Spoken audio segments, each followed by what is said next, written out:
Hello, this is Money and Hustle, where streets meet the suits and where one deal can turn a border man into a millionaire and a millionaire into a billionaire. My name is Sophie Nikki, and with me today is someone prominent in the marketing world. I'm going to let him introduce himself to us so that we can go on with the show. Thank you, Nikki. You're welcome. My name is Douglas Chukonyogo, and I'm a marketer. I've been practicing this for the past 6.5 years. Okay. And currently I'm working with Mogolons as the marketing and communications manager. Yeah. So as the marketing manager of Mogolons, we have seen so many people speak about marketing, but probably some don't know the meaning of marketing, what it takes, how to go about marketing as someone into that, that universe of marketing. So within your own words, what's the meaning of marketing? Marketing is the aspect of letting people know the products, the goods and services that someone is offering and helping them appreciate it before they consume it. Okay. Think of it as a tree that is probably budding or growing in a forest, and it has roots, it has a stem, it has branches and leaves. So for people to know that there is a forest existing, this tree has to be in existence. And the only way for people to know about this tree is through the various elements of marketing. Okay. Yeah.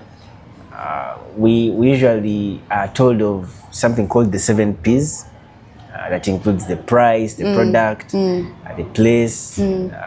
But in full detail, marketing is about how a product or a service is packaged and how much of it is gotten into the eyes and ears of the customers.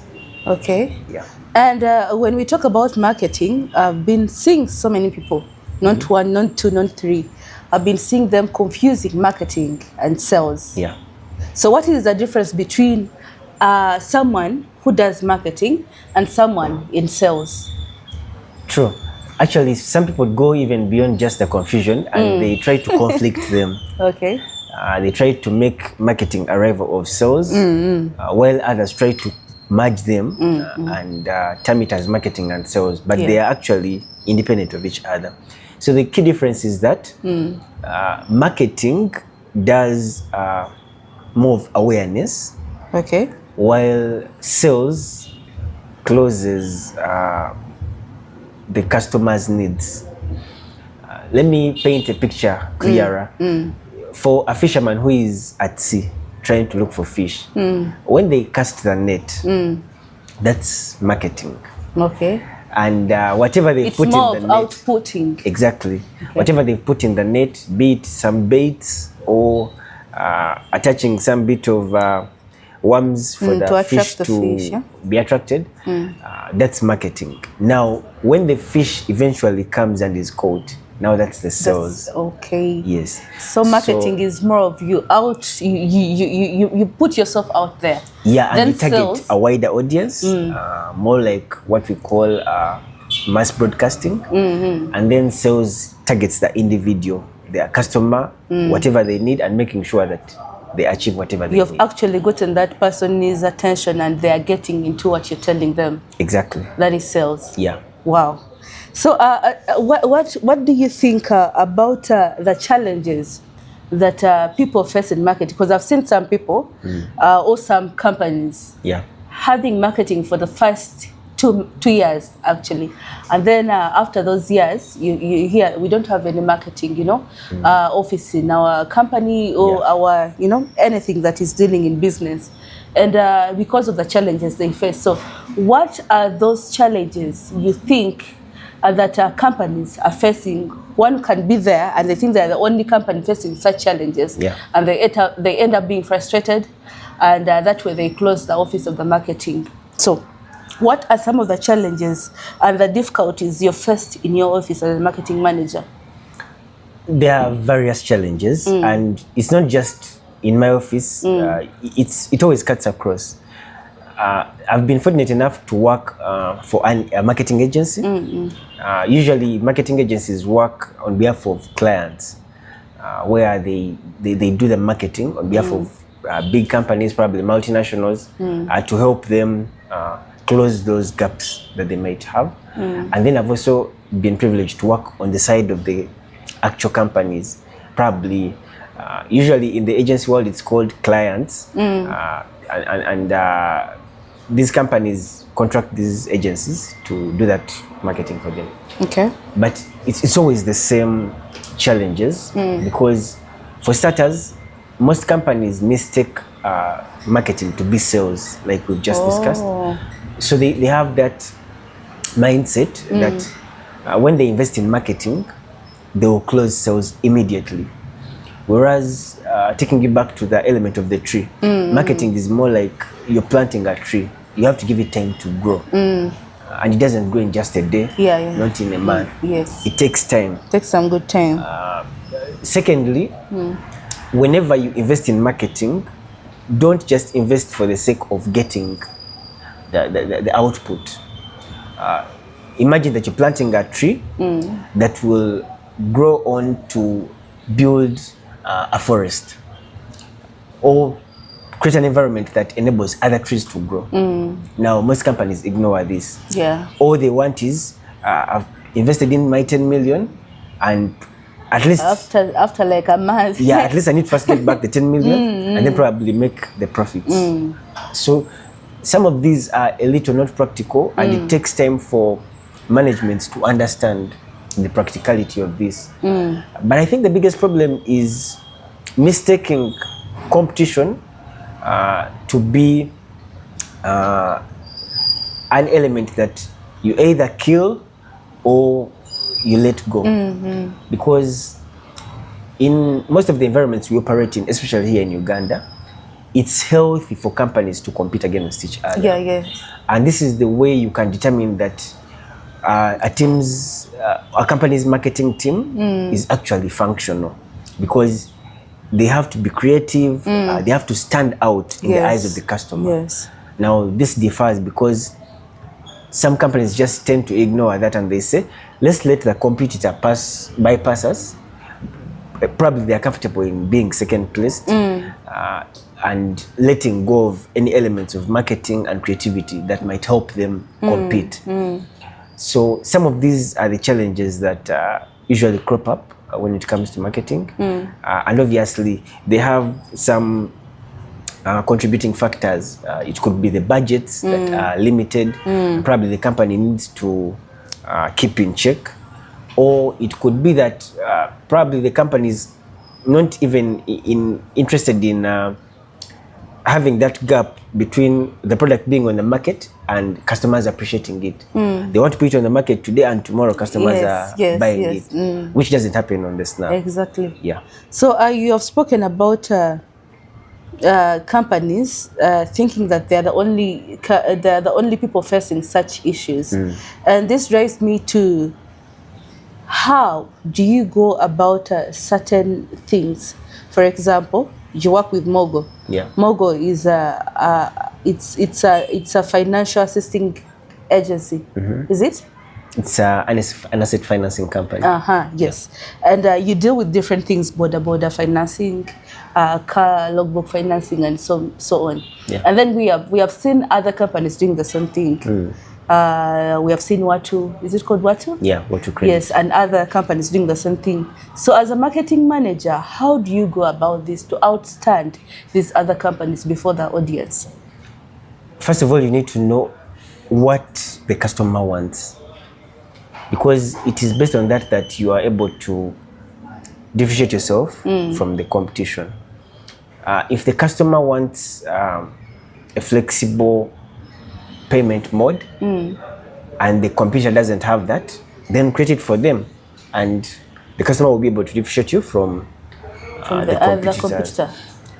Secondly, even you as a company, you need to fully highlight the value proposition, because for every company there is always something that sets them apart, and it doesn't have to be just to do with the product that they're offering. It could be a small difference in the service delivery. Probably a restaurant A delivers at a cost, and restaurant B doesn't charge the customer for that delivery. Now that simple difference can create a very big impact. So as a marketing manager, I always look out for what the customer wants, and then as my company, what are the key value propositions that we could highlight to the customer and make sure they stand out. Yeah. Okay, thank you so much for that. Now, I've seen several companies not having a marketing team within their, within their shelter. Yeah. And this brings me to this question of what are the benefits that these companies that don't have the marketing strategy within them, what are the benefits they're missing out for their products? I'll go back to the example of casting the net to catch the fish. So without casting the net, you won't catch the fish. Obviously, you might utilize other means to get the fish, but it means you will miss out on the bigger picture. Because most of these companies that do not have marketing teams, they have ways of going around it. But you will notice that even in their sales funnel, there's something that they miss because of the lack of that marketing element. And it doesn't go further away from the fact that it affects even other operations, because True. The marketing element does not only contribute towards sales, it contributes towards the overall image of a company, how people perceive it, and in case the company even faces a crisis, how does it overcome it? Now, for a company that does not have a marketing team, when they face a crisis, it usually hits them hardest. Yes. Because they have nowhere to even start from. So these are some of the benefits that they miss. The element of casting the wider net and getting a wider area to close sales from, being able to overcome the challenges that might hit the company in case there's probably a PR crisis, or maybe the product has gone bad and they need to recover fast. So when you have a marketing team within your company, it's easier for you to move out there when something happens. Exactly. In a crisis. Because the seed that the marketing efforts planted keeps growing amidst all the other challenges. I'll give you an example. If a company is advertising on radio, probably across the whole country, even if they face a challenge within one district, they are not affected in the other districts that they're advertising from. Yeah, true. But imagine a company is nowhere on the airwaves and they face a challenge. It will be easier for people to even know about that challenge because probably it's the first time they're hearing about this company, or they've never had anything good about it. So the first impression they get is that challenge. Yeah. Okay, so this is a message to all business goers. Please have a marketing team.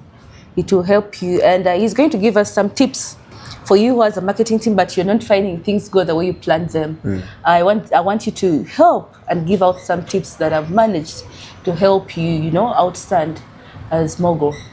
So marketing is about having strategy and tactics. Strategy is more like the plan, where you outline what are the objectives of first of all the company, and then also the marketing team itself. Once you have this outline, then you can determine the tactics to go about it.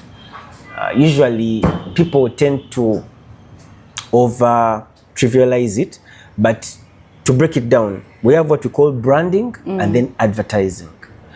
These are the key elements when it comes to the strategy and the tactics. So first, put a brand in place. Probably if you're running a series of shops, make sure they are very well visible to the customers.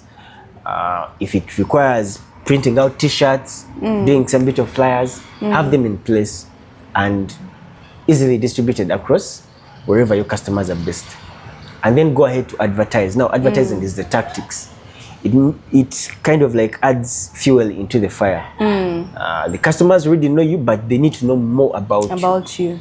So with advertising, you're able to go the extra mile, reach that final customer. And by the time the customer makes up their mind to come and either take on your service or purchase your product, at least they've already appreciated it. True.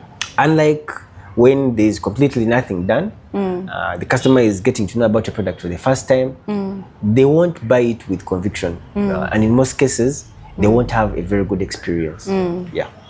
Wow, I guess we have had a better session for anyone who wants to come up with a business and those in business. This is Man and Hustle, and we have come to the closure of the show. I'm going to let Mr. Chikonyogo to give us one word. It can be inspirational since it's business. Yeah. Most people face lots of challenges, and within those challenges, they give up.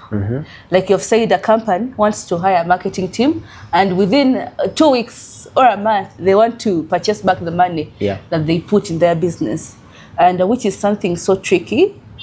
To some, it can happen, and to some it won't, and it's on a larger scale that it won't within that 1 month. So I want you to give them one inspiration word that will keep them driving their businesses no matter what happens. It's always taking the first step that matters, and you have to keep going regardless of the challenges, the hurdles that come in, because like the title of the show, Man and Hustle. There's no way you can make the money without investing in the hustle. So keep going. Overcome the challenges. Nothing is impossible. Everything is doable. If you have no idea, inquire from those that have walked the talk. They will probably advise you. You don't have to take the advice entirely, but pick a leaf where you benefit. Yeah, and you'll make it. That which makes sense. Yeah. Now, in our next show, we shall dive into what money means and what hustle means. So keep on watching and looking out for our content. This is Not Fire. I'm Sophie Nikki. Be not fired.